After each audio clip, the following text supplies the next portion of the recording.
So ఇక్కడ మీరు ఏం చేస్తున్నారు, ఒక డబ్బులు లేని మైండ్ సెట్ నుంచి ఫోర్సబుల్గా మనం ఈరోజు మైండ్ సెట్ని షిఫ్ట్ చేసి, లేదు నాకు ఈ డబ్బులు నాకు వచ్చినాయి అని ఒక షిఫ్ట్ ఆఫ్ మైండ్ సెట్ చేస్తున్నారు. ఇది పాజిటివ్ థింకింగ్ అంటారు యాక్చువల్గా. సో పాజిటివ్ థింకింగ్ వాళ్ళు డబ్బులు వచ్చేస్తాయి అంటే ఖచ్చితంగా వస్తాయి, అదే నేను చెప్పబోతుంది. సో ఈ షిఫ్ట్ ఆఫ్ మైండ్ సెట్లో రివర్స్ ప్రాసెస్ ఏదైతే చేస్తున్నారో ఇది చేస్తూనే ఉండండి. మీకు వచ్చినట్టు 1000 రూపాయలు ఖర్చు పెడితే 1000 రూపాయలు మీకు తిరిగి వచ్చి నేను ఆనందించండి. సో ఇది ఒక మైండ్ షిఫ్ట్ జరిగిపోతుంది ఇక్కడ. చేస్తూ ఉండగా మేబీ ఒక 10-15 డేస్లో అలవాటు అయిపోతుంది. ఒక్కసారి ఈ ఫిగర్స్కి మీరు అలవాటు పడిన తర్వాత try to put a zero beside it. 58 రూపాయలు వచ్చిందనుకోండి, లేకపోతే మీ దానికి 580 రూపాయలు వచ్చిందని భావించండి. Put a zero, put one more zero, you will feel good. దానివల్ల మీకు ఏమవుతుందంటే slowly you will start feel grateful. ఇది ఒక హెలూసినేషన్ వరల్డే ఇక్కడ జరుగుతుందంతా.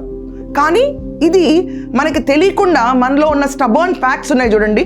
డబ్బులు అనే ఊరికే రావు, ఎక్కడా సంపాదించలేము, ఉద్యోగం నుంచి డబ్బులు రావాలి, నేను అప్పుల పాలు అయిపోయాను, నేను బిల్స్ కట్టాలంటే బాధపడతాను, డబ్బులు చెట్లకు కాయవు. ఇవన్నీ మనలో ఉన్న ఇన్బిల్ట్ సిస్టమ్స్ని ఇరాడికేట్ చేసుకుంటే మన బాడీని మనం ట్యూనప్ చేసుకోవడం. ఇది కంటిన్యూస్గా చేస్తూ ఉండండి. ఇది చాలా మార్పు తీసుకొస్తుంది.